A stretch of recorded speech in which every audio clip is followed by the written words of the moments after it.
Drop it.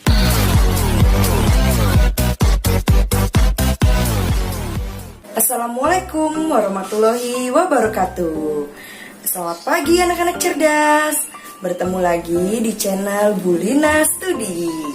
Apa kabar kalian hari ini? Ya, semoga kalian selalu diberikan kesehatan oleh Allah Subhanahu wa Ta'ala dan selalu jaga protokol kesehatannya ya, walaupun di rumah aja. Pada hari ini, Bulina akan menerangkan mengenai buku baru tema 2, ya, yang berjudul Selalu Berhemat Energi. Are you ready for study? Yes, I'm ready. Let's study.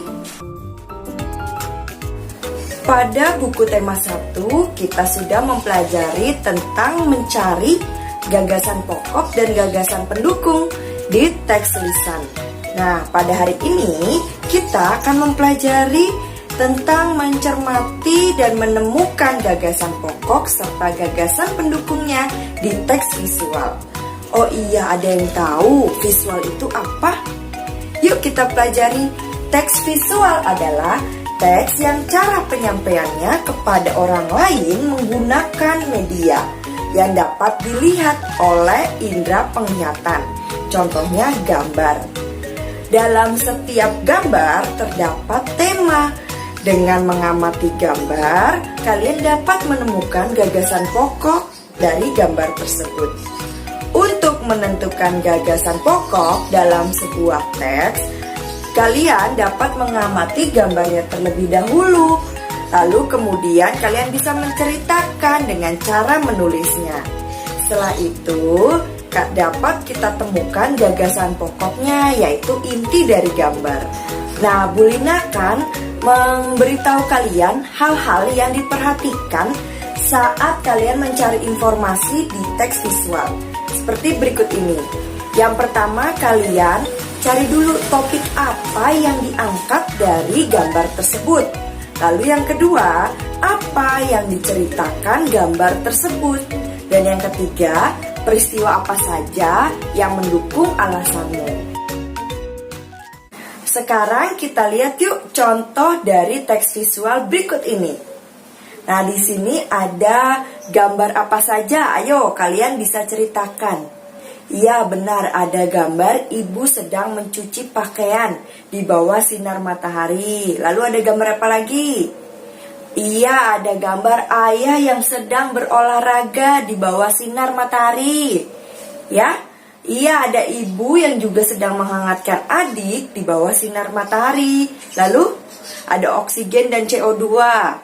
Ya, tumbuhan juga melakukan fotosintesis dengan bantuan sinar matahari. Maka dari cerita yang kalian tadi sebutkan didapat gagasan pokoknya, yakni gagasan pokoknya adalah manfaat matahari bagi makhluk hidup. Lalu ada gagasan pendukungnya yang tadi telah kamu ceritakan, yakni ada matahari sangat bermanfaat bagi makhluk hidup. Panas matahari dapat digunakan untuk menjemur pakaian agar cepat kering. Selain itu, panas matahari dapat bermanfaat bagi tubuh. Ayah berjemur sambil senam pagi di bawah sinar matahari. Ternyata tumbuhan juga melakukan fotosintesis dengan bantuan sinar matahari. Nah, untuk gambar teks visual yang kedua, nanti kalian bisa cari gagasan pokok dan gagasan pendukung dari mencermati gambar teks visual ini. Anak-anak hebat, air dan listrik adalah sumber energi yang sangat penting dalam kehidupan kita.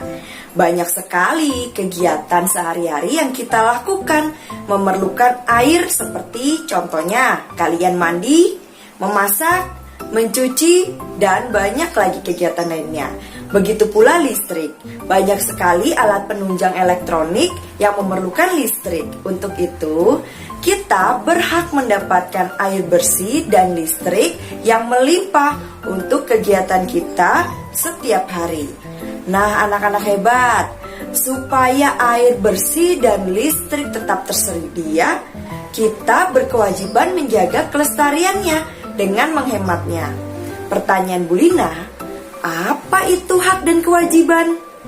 Nah, sekarang kita pelajari yuk, apa hak dan kewajiban. Hak adalah sesuatu yang kita peroleh atau mutlak menjadi milik kita sejak kita dalam kandungan. Contohnya ada hak dalam mendapatkan udara yang bersih untuk kita bernapas. Sedangkan kewajiban itu adalah sesuatu yang harus dipatuhi dan dilaksanakan sesuai dengan peraturan yang berlaku. Contohnya, kita mempunyai kewajiban untuk menjaga kebersihan lingkungan dengan membuang sampah pada tempatnya. Kita akan mendapatkan air bersih dan listrik jika kita menghematnya. Artinya, hak akan kita dapatkan setelah kita melaksanakan kewajiban. Lalu, apa perbedaan hak dan kewajiban? Ya, kewajiban jika tidak dilaksanakan akan dikenakan sanksi atau hukuman. Sedangkan hak apabila tidak dilaksanakan tidak dikenakan sanksi. Berikut akan Bu Lina jelaskan hak dalam pemanfaatan air, yakni adalah 1. Hak mendapatkan air bersih. Yang kedua, hak mendapatkan air untuk mandi, minum, cuci. Yang ketiga, hak mendapatkan aliran air lancar. Terus, selain ada hak dalam pemanfaatan air, kalian juga berkewajiban dalam pemanfaatan air, yakni 1. Menggunakan air secukupnya. Yang kedua, menutup keran bila air di bak sudah penuh atau tidak digunakan. Yang ketiga, tidak mencemari air dengan limbah. Setiap orang berhak memanfaatkan air untuk berbagai kebutuhannya. Manusia harus melaksanakan hak dan kewajibannya dengan seimbang supaya kehidupan menjadi harmonis. Apa itu seimbang? Ya, seimbang artinya melaksanakan hak dan kewajiban dengan porsi yang sama atau dengan takaran ukuran yang sama. Misalkan kita menyalakan barang elektronik hanya saat kita butuhkan saja, seperti mematikan lampu saat kita tidur, lalu mematikan televisi jika tidak ditonton. Nah, dengan menghemat penggunaan listrik, kita juga melaksanakan hak dan kewajiban secara seimbang. Kita juga menghemat energi listrik, dan itu artinya kita juga menghemat uang. Anak-anak Bu Lina yang hebat, kita juga berkehidupan bermasyarakat. Lalu dalam kehidupan bermasyarakat, kita juga melaksanakan hak dan kewajiban. Dan hak kewajibannya apa saja, Bu? Berikut penjelasannya. Hak atas perlindungan dan hak atas persamaan dalam perlindungan. Yang kedua, hak atas pendidikan. Yang ketiga, hak atas kesehatan. Yang keempat, hak atas makanan. Yang kelima, hak untuk memiliki kewarganegaraan. Nah, berikut adalah contoh kewajiban dalam kehidupan bermasyarakat. Yang pertama, mentaati peraturan yang ada. Yang kedua, menjaga kebersihan. Yang ketiga, menjaga keamanan. Dan yang keempat adalah saling tolong-menolong. Kewajiban terhadap lingkungan yakni gunakan air sesuai kebutuhan. Jika airnya sudah di bak itu sudah penuh, maka kalian matikan kerannya. Atau jika tidak digunakan, dimatikan juga kerannya. Yang kedua, menggunakan kendaraan hemat energi. Contoh, kamu rumahnya dekat dari sekolah, mau berangkat ke sekolah, tidak perlu diantar naik motor atau kendaraan bermobil, bisa kalian jalan kaki ataupun bisa naik sepeda. Lalu yang ketiga, tidak membuang limbah sembarangan. Jika ada sampah yang di jalan, kalian boleh ambil dan buang di tempat sampah, jangan dibuang di saluran selokan air. Lalu yang keempat, gunakan sinar matahari untuk penerangan siang hari. Contoh, jika kalian sudah siang hari, sebaiknya lampu di rumah kalian dimatikan. Gunakan penerangan dari sinar matahari. Yang kelima, mengurangi penggunaan energi. Bu Lina sudah menjelaskan berbagai macam kewajiban yang harus kalian taati saat menjaga kebersihan lingkungan atau menjaga lingkungan. Lalu ada haknya. Haknya apa saja yang diperoleh setelah melaksanakan kewajiban memelihara lingkungan?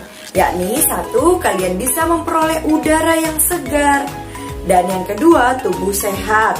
Yang ketiga, dapat menggunakan air untuk MCK. MCK apa? Mandi, cuci, kakus. Dan yang keempat, dapat memanfaatkan sumber daya alam. Energi. Ya, apa itu energi? Energi adalah kemampuan untuk melakukan usaha atau kerja. Lalu, apa bunyi hukum kekekalan energi? Bunyi hukum kekekalan energi yakni energi tidak dapat diciptakan ataupun dimusnahkan, tetapi energi dapat dirubah bentuknya. Macam-macam sumber energi apa saja? Iya, macam-macam sumber energi. Ada energi matahari, ada energi air, ada energi angin, ada pula minyak bumi. Kita akan membahas macam-macam sumber energi yang ada di bumi ini. Yang pertama yakni energi matahari. Matahari memiliki peran yang sangat penting dalam kehidupan, karena matahari merupakan sumber energi yang terbesar di bumi. Panas matahari berpengaruh terhadap aktivitas manusia dan makhluk hidup lainnya yang ada di bumi. Contoh pada gambar ini, kita bisa menggunakan matahari untuk menjemur pakaian, untuk berolahraga, lalu untuk menghangatkan tubuh bayi. Bisa digunakan tumbuhan untuk berfotosintesis. Berikut adalah manfaat dari matahari. Yang kedua yakni energi air. Air merupakan salah satu sumber energi. Tubuh kita membutuhkan air untuk beraktivitas. Tidak hanya manusia, tumbuhan dan hewan juga memerlukan air. Selain diminum, air juga kita gunakan untuk memasak, untuk mandi, mencuci, dan lain-lain. Air juga bisa dimanfaatkan sebagai sumber energi listrik. Salah satunya dengan menggunakan kincir air. Dan ada dapat dimanfaatkan untuk PLTA. Apa itu PLTA? Ya, pembangkit listrik tenaga air. Sekarang kita lihat gambar tersebut. Sumber energi apa yang kita dapat dengan membuat kincir angin agar bergerak? Yaps, energi angin. Angin adalah udara yang bergerak. Manfaat angin yakni dapat menggerakkan perahu layar, layang-layang, dan kincir angin. Nanti kita bisa praktekkan cara membuat kincir angin ya. Berikut manfaat kincir air dan kincir angin dalam kehidupan sehari-hari.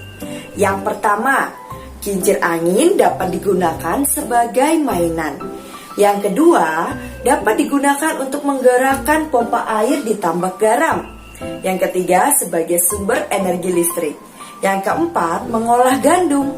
Yang kelima, menentukan kecepatan dan arah angin. Energi selanjutnya yaitu energi listrik. Listrik yang banyak digunakan adalah listrik yang disediakan PLN. Apa itu PLN? Ya, perusahaan listrik negara.